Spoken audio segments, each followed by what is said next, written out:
Hello folks, welcome back to the channel. Today we have one of the most infamous people to have ever existed. In my opinion, he is one of the greatest American heroes to have ever existed.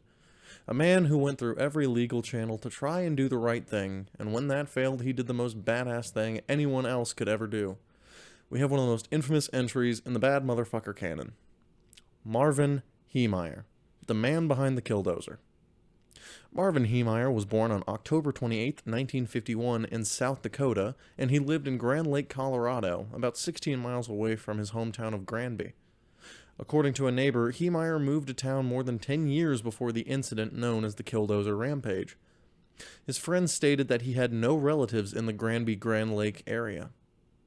John Baldry, a friend of Heemeyer's, said that he was a likable person, and Heemeyer's brother Ken stated that he would bend over backwards for anyone.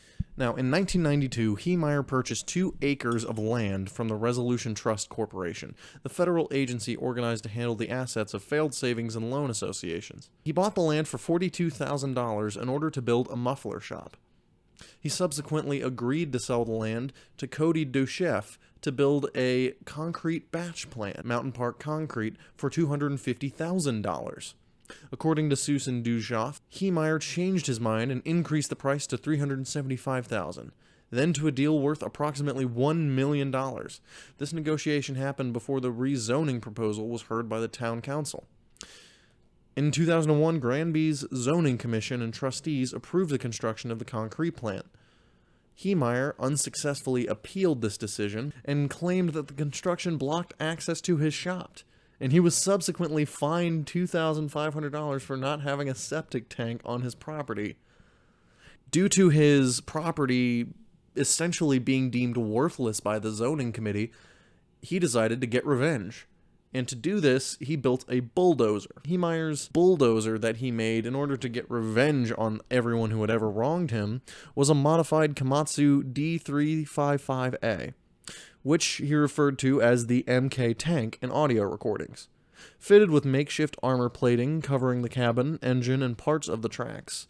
In places, this armor was over 1 foot thick, consisting of 5,000 psi quick-reat concrete mix, sandwiched in between sheets of tool steel acquired from an automotive dealer in Denver to make ad hoc composite armor. This made the machine impervious to small arms fire and resistant to explosives.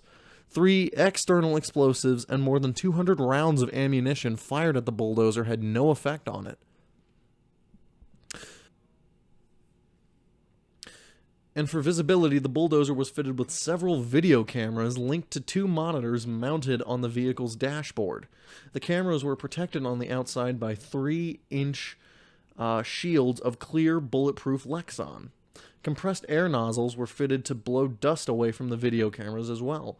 Onboard fans and air conditioning were used to keep Heemeyer cool while driving. He had made 3 gun ports fitted for a .50 caliber rifle, a .308 semi-automatic rifle, and a .22 LR rifle, all fitted with a 1/2 inch thick steel plate. Heemeyer apparently had no intentions of leaving the cabin once he entered it. It essentially became a metal sarcophagus as soon as he entered it. Now, authorities initially speculated that he may have been making a homemade crane.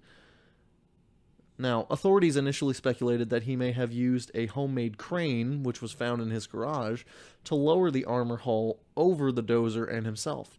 Once he tipped that lid shut, he knew he wasn't getting out, Daly said. Investigators searched the garage where they believed that Heemeyer built the vehicle and found cement and armor steel. It is interesting to observe that I was never caught, Heemeyer wrote. This was a part-time project over a 1.5-year time period. He was surprised that several men who had visited the shed late that previous year had not noticed the modified bulldozer, especially with the 2,000-pound lift fully exposed, but somehow their vision was clouded. On June 4, 2004, Heemeyer drove his armored bulldozer through the wall of his former business, then the concrete plant, then the town hall, and then the office of the local newspaper that editorialized against him, the home of a former mayor in which the mayor's widow then resided, a hardware store owned by another man Heemeyer named in a lawsuit, as well as a few other buildings were destroyed. Heemeyer had leased his business to a trash company and sold the property several months before the rampage. The attack lasted 2 hours and 7 minutes, damaging 13 buildings. It knocked out natural gas services to the town hall and the concrete plant, damaged a truck, destroyed part of a utility service center, and despite the great damage to property, no one besides Heemeyer was killed in the event. The damage was estimated at $7 million in total, according to the Grand County Commissioner James Newberry. Emergency dispatchers used the reverse 911 emergency system to notify many residents and property owners of the rampage going on in the town. Defenders of Heemeyer contended that he made a point of not hurting anybody during his bulldozer rampage. After one of the tracks was damaged and he was immobilized, he took his own life. His story is a very sad one, even amongst the craziness that is this country. He was screwed at every turn for no reason, but goddamn, that is a hell of a way to go out. Thank you for watching, and have a wonderful day, and I'll see y'all in the next video.